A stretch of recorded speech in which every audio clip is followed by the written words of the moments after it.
Panginoon. Buksan mo ang puso namin, Panginoon. Turuan mo kami, Panginoon, kung ano ang dapat namin gawin, Panginoon. Maraming salamat, Lord, sa iyong kabutihan, Panginoon. Thank you, Lord, Panginoon, sa paggabay sa araw-araw, maging sa blessing na patuloy mo pinoprovide sa amin, Panginoon. Patawarin mo po kami, Panginoon, sa aming mga nagawang kasalanan, sa isip, salita, at sa gawa, Panginoon. Ikaw ang siyang manguna, Panginoon. Tunay nga, Lord, Panginoon, na Ikaw ang hari ng aming buhay. Ikaw, Panginoon, ang aming kagalingan. Ikaw, Panginoon, ang aming kapayapaan. Pinupuri ka namin, Lord, itinataas, Panginoon, dinadakila, Panginoon, ang iyong salita, Panginoon, ang siyang mataas, Panginoon. Sa pangalan ni Jesus, ang lahat ng anak ng Diyos ay magsabi ng Amen. Kung tayo man po ay may Biblia, o kaya nasa cellphone po natin, buksan po natin ang John 14, 1-4. Masabi po dito sa 1, huwag mabagabag ang inyong kalooban. Sumampalataya kayo sa Diyos. Sumampalataya din kayo sa akin. Number 2, sa bahay ng aking ama ay maraming silid. Kung hindi ito totoo, sasabihin ko ba sa inyong pupunta ako roon, upang ipaghanda kayo ng inyong matitirahan. Number 3, at kapag naipaghanda ko na kayo ng matitirahan, ako'y babalik at sasama kayo upang kayo'y makapiling ko kung saan ako naroroon. At number 4, at alam ninyo ang daan patungo sa pupuntahan ko. Amen. Palakpakan po natin ang ating Panginoon.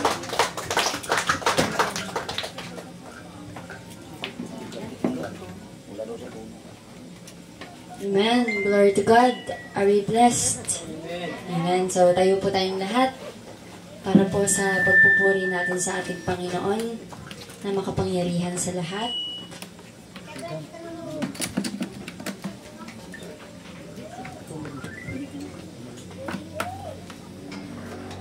Yes, let us close our eyes and let us welcome the presence of the Lord. In this place, our Heavenly Father, we glorify you, Panginoon. Samahan mo kami, Lord, sa aming kalagitnaan na ikaw, Panginoon, siyang maranasan at maramdaman namin.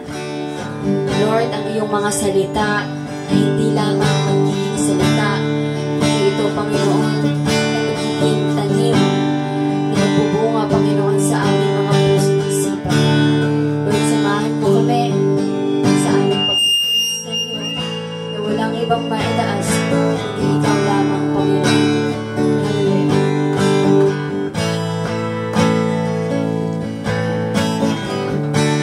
Sa gitna ng kadiliman, liwanag ang iyong binibigay. Sa sakit at karamdaman, sa lalay mo'y sumasangkit ang kagalingan. Salita mo, Diyos. Salita mo'y panghahawakan ko. Salita mo'y tapat at totoo. Lahat ay nasa iyo. Sapat sa buhay ko. Salita mo ay panghahawakan ko.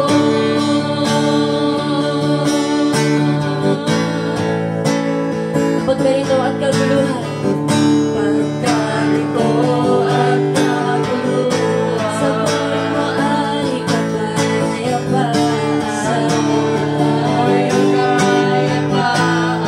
Sa mundo ay kahirapan. Sa mundo ay kahirapan. Yaman ko ay sa'yo ng tagpuan ng Diyos. Yaman ko sa'yo natagpuan.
ibalik ang pinakamataas na papuri, pagsambat, pagdakila. Hallelujah. Sa tanging pangalan mo lang, Jesus.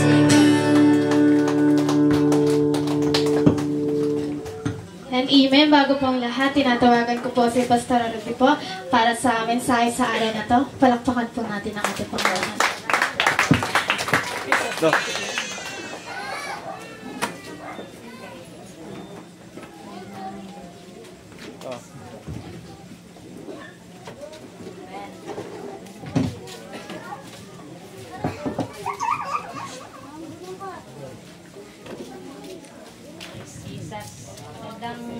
Gabi po sa ating lahat. Amen. Hallelujah. Kumusta po tayo lahat, mga kapatid, pamilya Ignite?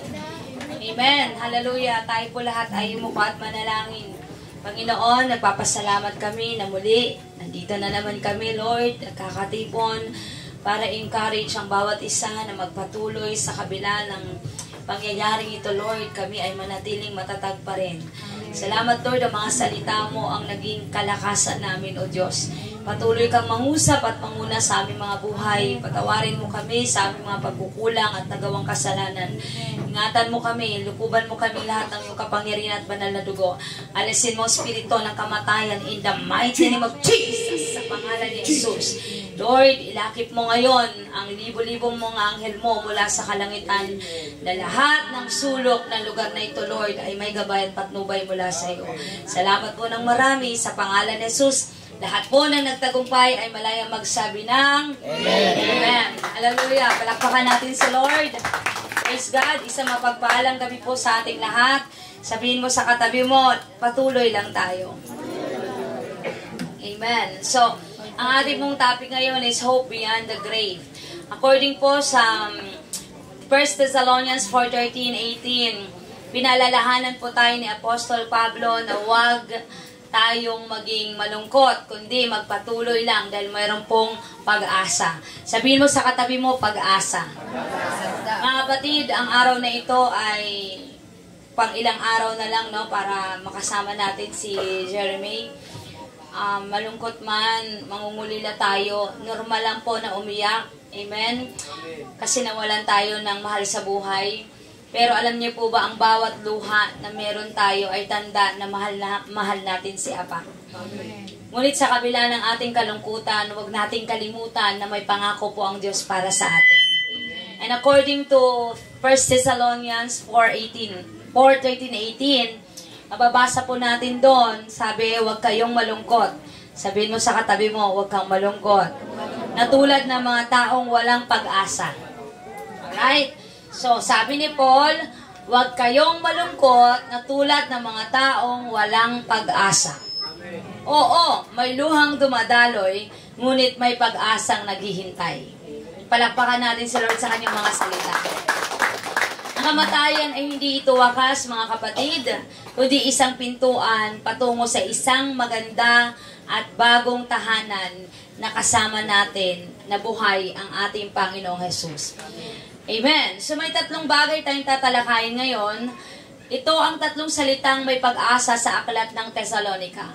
Bakit sinabi ni Paul, huwag kayong malungkot na tulad ng mga taong walang pag-asa? Una, dahil si Paul ay tulad mo mananampalataya. Nasabi niya ito dahil malapit na siyang pumanaw. At alam niya na talagang makikitilan siya ng buhay. Kasi ang parusa sa kanya ay pugot ulo, puputulan siya ng ulo. Alam ni Paul na mangyayari sa kanya yon. At ang mga kabilang po sa iglesia ay nalungkot. Nung malaman nila yun, sila po ay nagdadalamhati, nalulungkot, dahil may parusa pong nag-aantay sa isang apostol na nagtsatsaga na mangaral ng katotohanan para sa kanila. Nakakalungkot, nalungkot sila dahil ang taong ito ay naparatangan na walang sala. Ang taong ito ay nangaral lang ng salita, pero ang kapalit ay ang kanyang buhay. Can I hear amen? Pero ang taong ito na malapit ng pumanaw, o malapit ng masentensyahan, siya pa yung nag-encourage sa iba na kanyang maiwanan. Ang sabi niya, huwag kayong malungkot na tulad ng mga taong walang pag-asa. Bakit niya nasabi ito? Dahil ang alam ni Paul sa Diyos ay may pag-asa. Sabihin mo sa katabi mo, may pag-asa sa Diyos. Lakasan mo, sabihin mo, may pag-asa sa Diyos. Tunay nga na kapag nalulungkot tayo, hindi natin pwedeng pigilan ang pagtulo ng ating mga luha. Ngunit, mga kapatid, tandaan natin, sa bawat pagpatak ng luha, may pag-asa. Can you hear amen? So, ang kamatayan ko ay hindi wakas. Una, tayo po ay makaranas ng pagluha, pero pansamantala lang yan. Alright? May kausap ba ako ngayon? Amen. Alam ko po na hindi madali ang ganitong sitwasyon, kasi lahat naman tayo ay nakaranas nito. Lalo na pag pinakamalapit sa iyo ang nawala. Pero hindi ito dapat, hindi ito yung lagi nating isipin na wala na siya. Kasi ang totoo po, mas masaya pa sila ngayon sa atin. Can you hear amen? Hallelujah. Alam ko na hindi ganun kadali, pero hindi tayo dapat magpakalunod ng sobrang kalungkutan. Naiintindihan niyo po ba ang mensahe ni Lord ngayon? Amen. Bakit po? Dahil po, may liwanag na darating para sa atin. Amen? After nito, may susunod na pangyayari. Laban lang. Hindi porket si Apak po ay mawala na rin tayo ng pag-asa. Hanggat may buhay, may pag-asa. Amen. May kausap ba ako ngayon? Amen. Can I hear amen? Amen. Hallelujah. Hanggat may buhay, may pag-asa. Hindi lagi pong madilim, kundi lalabas po ang liwanag. Can I hear amen? Amen. Hallelujah. Sinulat ni Pablo, ang sabi niya 1 Thessalonians 4:13, na huwag tayo magluksa na parang wala ng pag-asa. Kung may Pasko, merong bagong taon. Amen. May kausap ba ako ngayon? Amen. Amen. Hallelujah. So, kung may bagong taon, may Pasko, hallelujah, glory to God. Kung may All Saints Day, araw ng mga patay, may araw din ng pagkabuhay. May kausap ba ako ngayon? Amen. Amen. Hallelujah. So mga kapatid, ang buhay sa piling ng Diyos ay magpapatuloy. Amen. Hindi porket sabihin natin na wala na si Jeremy, hindi ko na itutuloy ang buhay ko. Mali po yun. Amen. Tuloy lang ang buhay. Sabihin mo sa katabi mo, tuloy lang ang buhay. Tuloy lang ang buhay. Amen. Tuloy lang ang buhay. Ako po, ilang beses na po akong nagserbisyo ng patay. Meron po akong karanasan na kung saan bago lang silang mag-asawa at ang babae ay lungkot na lungkot, halos gusto nang sumama doon sa libingan. Kasi sobrang mahal na mahal niya yung taong pumanaw. Pero ang pinagtatakahan ko, mga 1 month pa lang, nag-asawa na. Diba? Alright? Hindi ko naman po ginad siya. Siguro po talagang inisip niya lang na may pag-asa pa.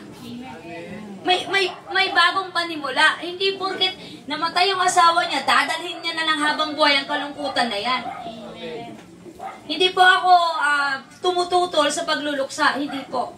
Siguro ganun lang yung kanyang kaisipan.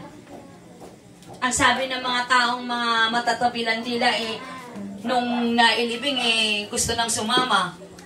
Pero nung makailang buwan lang may bago na. Kasi po, hindi porkit mabaon tayo panghabang buhay sa kalungkutan. Naiintindihan po ba natin? Kasi ang sabi ng Bible, may pag-asa.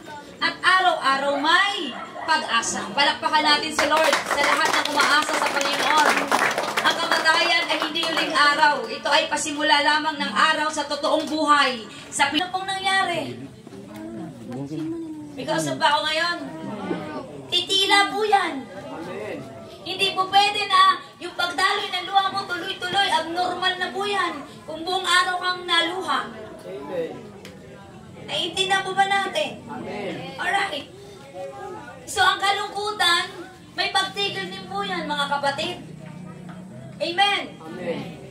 Pagkatapos nito, lahat tayo mag-proceed na sa panibagong hakbang. Ako bilang lingkod ng Panginoon, bilang pastor ni Jeremy, inanda ko ng sarili ko. Na tuwing linggo, alam kong hindi ko na siya makikita. Alam ko yon. Yun ang realidad. Tanggap ko na. Unti-unti ko nang tinatanggap. Pero siguro minsan matatawag ko pa rin ang pangalan niya dahil hindi ganun kadaling maglimot. Hindi ganun kadaling magbaon. Pero ang turo sa atin ng Diyos, may pag-asa. Sabihin mo sa katabi mo, may pag-asa. Hallelujah. Amen po ba? Glory to God, na ang buhay ay parang comedy show. Ano ba ang comedy show? Ngayon, tawa, iyak. Nakakita na kayo ng comedy show? Tawa, iyak. Mamaya matawa ka, mamaya iyak ka. So may mga taong iyak-tawa ang tawag. Tumatawa pero umiiyak. Ganun po ang buhay sa realidad. Can you hear amen? Amen. Pero ang pahinanayan, mga kapatid, ay may ending na maganda. Bawat luha ay may pahina ng kwento na may final. At ang final po ay happy ever after. Sa piling ni Lord, happy ever after tayong lahat. Nakakbakan natin ang Panginoon. Hallelujah. Pangalawa, di pa tapos ang laban. Sabihin mo sa katabi mo, di pa tapos ang laban. Dahil may buhay na walang hanggan na nag-aantay sa atin. Kaya sa mga naiwan, lumaban tayo. Magpatuloy tayo. Can you hear amen? Laban lang, ipagpatuloy ang buhay. Amen po ba? Kung ano po yung nabitawan natin pangako sa ating mahal na pumanaw, gawin natin yun. Kasi kung talagang gusto natin na magmasiyahan si Jeremy, kung ang pinangako natin sa kanya, magpatuloy kami, yun ang kasayahan niya, dala-dala niya hanggang sa piling ng Panginoon, magpatuloy ka. Hindi yung pagkawala ni Jeremy, pagkawala mo rin sa paglilingkod mo kay Lord. May kausap mo ba ako ngayon? Kaya sabihin mo sa katabi mo, lumaban ka. Amen. Palakpakan natin si Lord. Hallelujah. So si Kristo ang unang nagpakita ng halimbawa sa atin na may buhay pagkatapos ng kamatayan. Sabagat si Kristo mismo ay nakaranas ng kamatayan. At after 3 days siya po ay nabuhay. Palakpakan natin ang Panginoon sa kanyang pagkabuhay. Ganito lang yun, mga kapatid. Namatay ang physical na katawan ni Jeremy, pero pagmulat niya, buhay na walang hanggan, siya ay nabuhay sa piling ng Diyos. Palakpakan natin ang Panginoon. Glory to God. Hallelujah. Hindi lang naman, no, ang tao ang nakaranas nito, kundi maging ang Panginoon, naranasan niya po ito. At ang pagkamatay niya ay hindi katapusan ng kwento. Nung namatay po ang Panginoong Jesus, nag-umpisa, lalong lumaganap ang salita ng Diyos. Alam nyo, sa gathering na ganito, merong mga tao dito na wala pa kay Lord at ngayon kakakarinig nila, kakapakinig nila gabi-gabi. Naunawaan nilang salita ni Lord. Nagkaroon sila ng paglapit kay Lord. Na-save ang kanilang mga soul. Can I hear amen? Na ganito pala ang relasyon dapat kay Lord. Maging handa tayo sa anumang mangyari sa buhay natin. Ang pinakamaganda, handa ka dapat. Amen. Dahil ang buhay ay hindi natin po natitiyak kung anong susunod na kabanata. Can I hear amen? Amen. Hallelujah. Glory to God. So mga kapatid, ang pagkamatay hindi katapusan ng kwento, kundi simula ng mas maganda pang kwento. Ang sabi ng 1 Thessalonians 4:16, ipinangako ni Kristo ang muling pagkabuhay. Amen.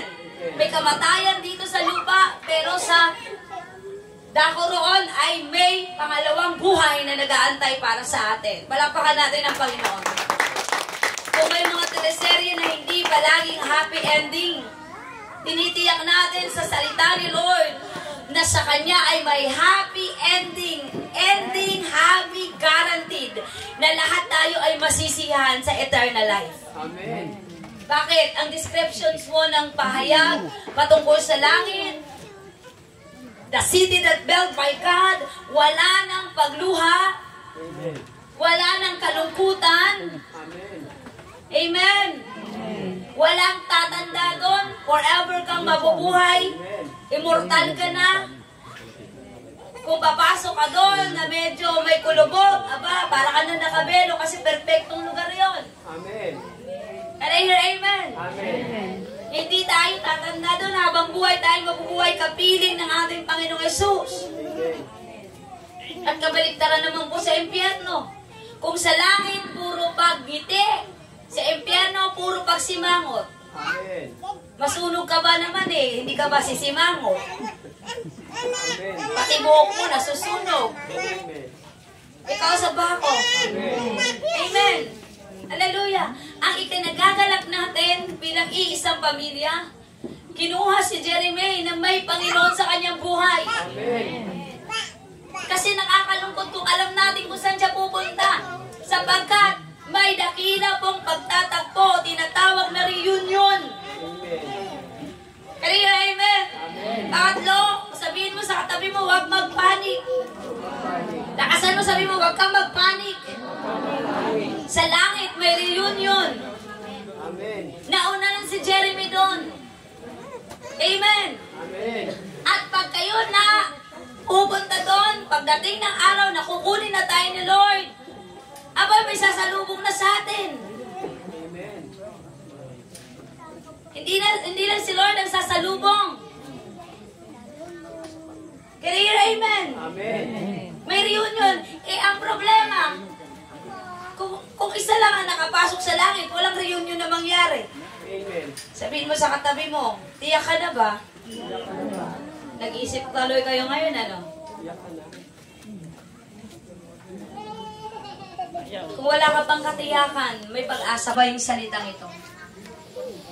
At ipaalala sa iyo ni Lord, para ka nakakapanood ng ganitong TV, andito tayo, makikita niyo, oo nga naman pala, no? Yun yung pala yung lamay ni Jeremy, may nagkwento doon, na may langit at impyerno. May nagsasalita doon na dapat may relasyon ako kay Kristo para ako makarating sa langit.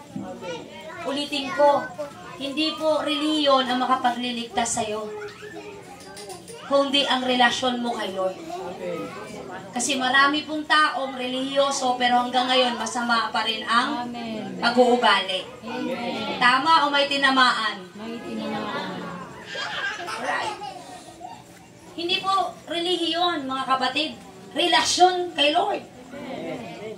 Yung relasyon sa Panginoon, naiiwan mo na lahat ng kasalanan mo. Yung relasyon kay Lord na binago mo ang buhay mo. Yun yung relasyon. Yung relasyon na tama. Kaya amen. Yun yung dapat na relasyon, i-build mo ngayon habang ikaw ay nabubuhay pa. Dahil kung narinig mo ang salitang ito, dapat ngayon mag-isip-isip ka na. Dahil ang kamatayan, walang edad, walang bata, walang matanda, lahat nito ay, makakaranas. Kaya amen. Kaya kung kayo po, mga kapatid, ngayon ay wala pang Panginoon sa buhay nyo, isipin nyo, kailangan ko pala ang relasyon ko sa Panginoon. Amen. Amen po ba? Amen. Kailangan pala ako makipagrelasyon sa Panginoon. Kung noon mayroon kang relasyon kay Lord, nakalimutan mo na, ibalik mo uli yun. Amen. Dahil ang pagsisisi ay laging nasa huli. Amen. Sabihin mo sa katabi mo, huwag sana ikaw magsisi. Sana tayo magsisi. Palakpakan natin si Lord. Hallelujah. Glory to God. Amen. So sabi po ng Roma na lahat tayo nagkasala. So paano natin maisip, paano na lang kung nag-aantay tayo ng reunion tas hindi pala tayo magkikita-kita. Isipin mo na lang na kung wala ka sa tamang relasyon kay Lord, baka hindi ka nga makarating sa pinakamagandang grand reunion na maganap sa langit. Kaya amen. Kung hindi tayo mag-ayos, hindi langit ang puntahan natin. Kundi po ang pintuan ng impyerno ay napakalaki at naghihintay na may sunod na naman doong gawing panggatong. Amen. At huwag mong hayaan yung katawan mo na yan, gawing panggatong yan doon. Dahil actually, hindi ka para doon, para ka sa langit. Amen. Dahil ang purpose ni Lord sa iyo ay para sa langit, hindi para sa impyerno. Ang plano ni Lord sa iyo